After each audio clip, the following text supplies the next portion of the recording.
Robert Squilber here with the OBX Wave Report, filming from East Admiral Street. I just completed an OBX Wave Report brief, which is over on Instagram. The Wave Reports do take a little bit of time to upload to the Twitter, so I've been providing Wave Reports from Instagram. They're like little 30-second briefs, so they're not as comprehensive, but they do give you guys an idea what conditions are like at the shores.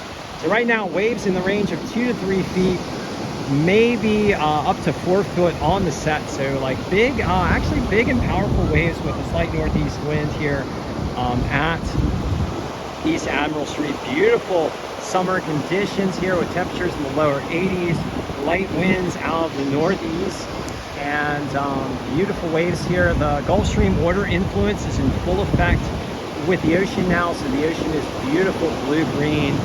Much warmer ocean water temperatures up here around 74 degrees. Lots of sea life, lots of fun and frolic in the ocean today here for those of us on the Outer Banks, and for us surfers who want to get out there. There are lots of opportunities at various sandbars all up and down Nags Head, Kill Devil Hills, and then just running on down the chain through Rodanthe, Avon, and down into Buxton. So just a beautiful day here for surfing. I guess it could be a little bit more glassy, but just generally speaking, fantastic waves. So if you are interested in surfing, it's the time to get out into the water and enjoy yourself. Please do be safe when you do get out there, and pay attention to your fellow beachgoers in the water. If you see anyone getting caught in rip current, please help to wave them out, or find some professional assistance from a beach lifeguard, or if you have training in that regard, help them out without endangering yourself. All right, so let's get down a little bit more into the nitty-gritty of the wave report today.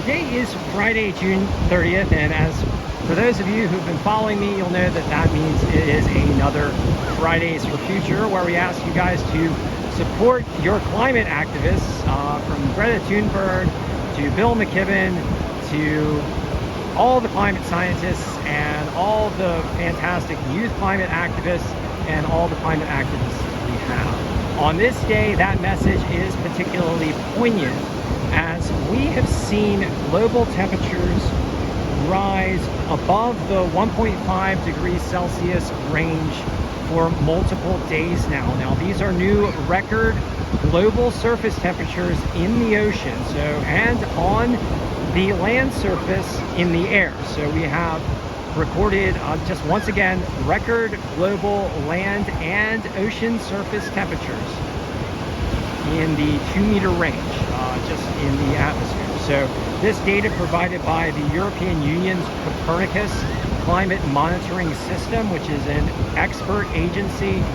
It is non-political, even though there are some who cynically have politicized climate crisis. The scientists are not political, and have only been drawn into the politics by cynical interests associated with the fossil fuel industry. So globally right now, temperatures are at record highs. That is not good at all.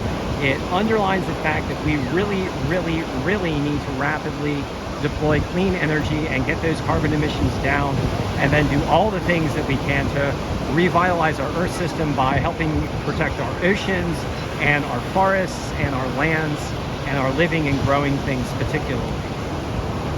So please, once again, help support our climate activists on this Friday for Future, underlined by the fact that we have record global heat.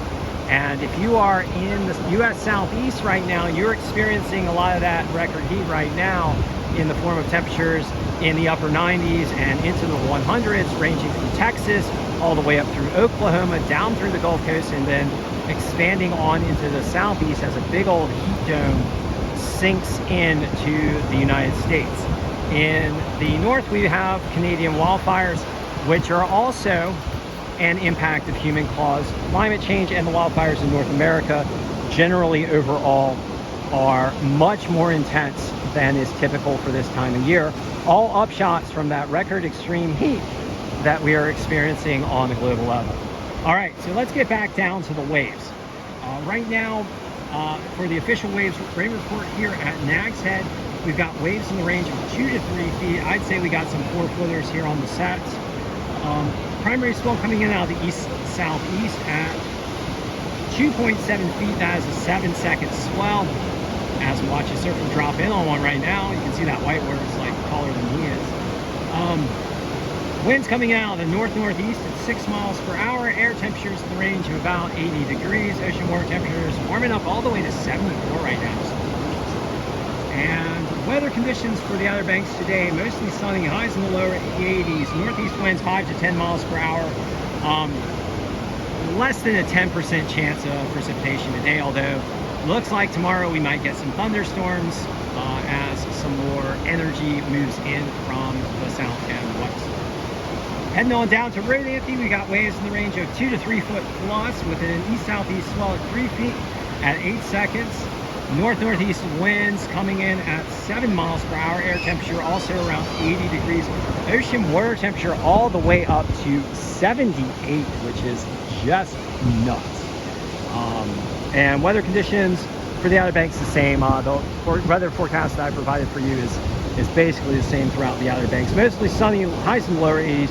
Northeast winds 5 to 10 miles per hour. Last of all, Buxton, waves in the range of 2 to 3 feet. Primary swell coming in out of the east-southeast at 3 feet. That is also an 8-second swell. Air temperature in the range of about 80 degrees Fahrenheit. Ocean water temperature is practically tropical there at 79. Weather conditions, again, mostly sunny, highs in the lower 80s.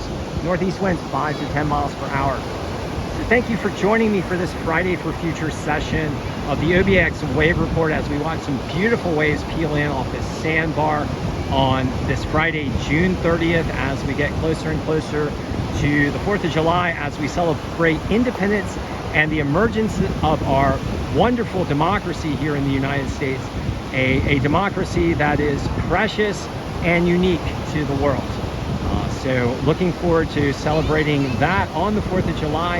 And as I always do, I'd like to ask you guys to please do everything you can to help speed the transition to clean energy. I say always, sometimes I forget, but usually. The clean energy being wind, water, solar, and electric vehicles. These are the mass deployable clean energy sources at the time. Hopefully we'll get some more that are mass deployable as time goes by, but these clean energy systems are very effective right now, and they can help to bring us to net zero and then ultimately net negative carbon emissions.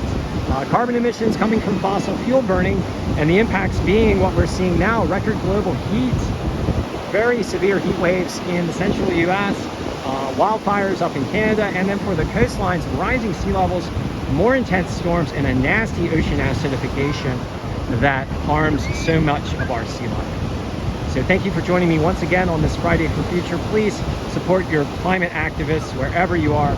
And if you get out into the waves today, I hope you shred it up.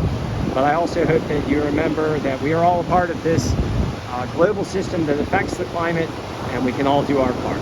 So thank you for joining me once again, and I will be back with you shortly.